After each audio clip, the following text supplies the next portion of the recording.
آج ہم قرآن کی ایک ایسی صورت کی بات کریں گے جو صرف ایک باب نہیں ہے بلکہ ایک انقلابی قانونی دستاویز ہے، ایک ایسی دستاویز جو ایک بہت ہی شدید بحران کے لمحے میں نازل ہوئی۔ جی، یہ ہے سورۃ النساء، انصاف کا ایک لازوال نقشہ۔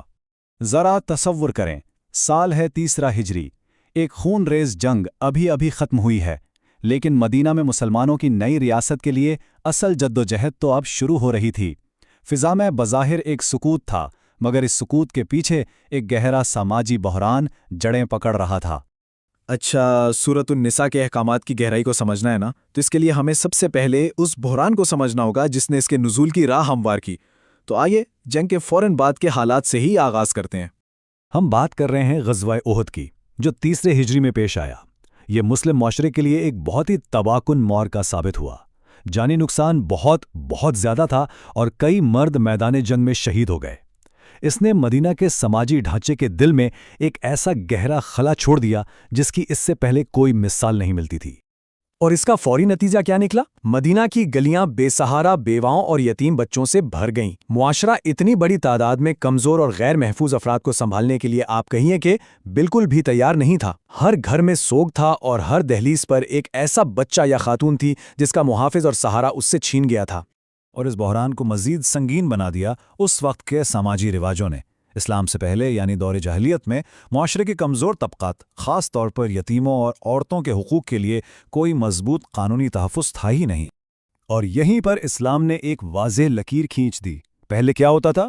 ایک عام سی بات تھی کہ یتیم کے سرپرست اس کی وراثت اور مال کو اپنے ذاتی فائدے کے لیے استعمال کر لیتے تھے، لیکن اب ایک دو ٹوک اور سخت الہی حکم آیا کہ یتیم کا مال ناانصافی سے کھانا قطعی طور پر حرام ہے۔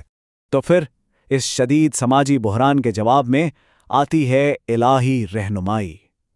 یہ تھی سورۃ النساء یعنی عورتیں، اور یہ صرف کوئی دلاسا نہیں تھا بلکہ معاشرے کی تعمیر نو کے لیے ایک مکمل ایکشن پلان تھا۔ سورت کا آغاز ہی ایک بہت گہرے ایک آفاقی اصول سے ہوتا ہے۔ اس نے تمہیں ایک ہی جان سے پیدا کیا۔ یہ آیت بہت اہم ہے۔ یہ سب کو یاد دلاتی ہے کہ ہم سب ایک ہی انسانی خاندان کا حصہ ہیں، ایک دوسرے سے جڑے ہوئے اور ایک دوسرے کے لیے جواب دہ ہیں۔ تو یہ مسئلہ صرف مدینہ کا نہیں تھا بلکہ اس کا حل پوری انسانیت کے لیے تھا۔ تو سورۃ النساء ہے کیا؟ یہ قرآن مجید کی چوتھی سورت ہے جسے عورتیں کے نام سے جانا جاتا ہے۔ یہ ایک مدنی سورت ہے جو انصاف قائم کرنے، کمزوروں کی حفاظت کرنے اور خاندانی وراثت اور معاشرتی معاملات میں قانون سازی کے لیے نازل ہوئی۔ تو چلیے اب ان مخصوص قوانین کو دیکھتے ہیں جنہوں نے اس معاشرے کی بنیادوں کو اثر نو تشکیل دیا۔ یہ احکامات کمزور ترین افراد کے لیے ایک قانونی ڈھال بنے۔ دیکھتے ہیں کہ یہ حفاظتی اقدامات کیسے نافذ کیے گئے۔ یتیموں کی جائیداد کے لیے ایک بہت واضح اور جواب دہ نظام قائم کیا گیا۔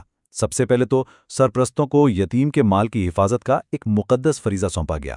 پھر یہ بھی واضح کر دیا گیا کہ اس مال کے کسی بھی حصے کا غلط استعمال ایک بہت ہی سنگین گناہ ہے جس کا حساب اللہ کے حضور دینا ہوگا۔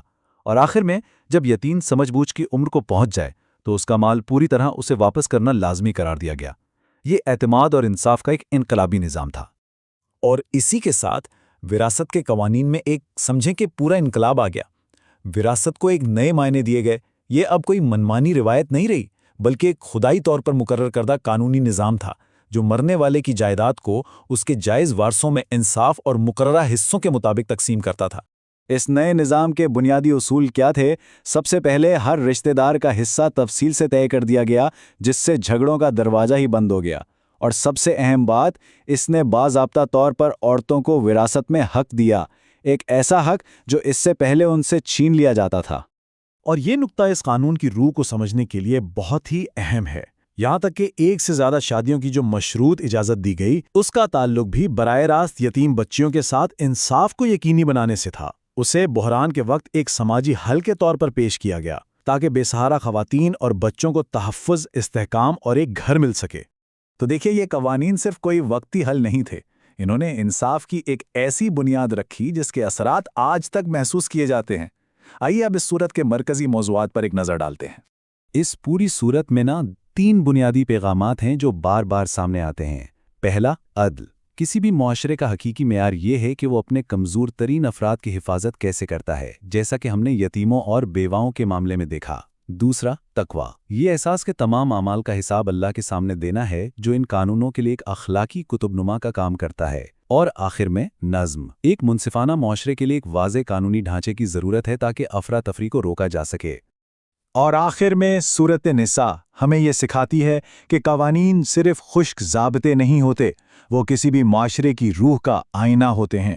وہ ظاہر کرتے ہیں کہ ایک قوم حقیقت میں کس چیز کو اہمیت دیتی ہے، طاقت کو یا تحفظ کو، استحصال کو یا انصاف کو۔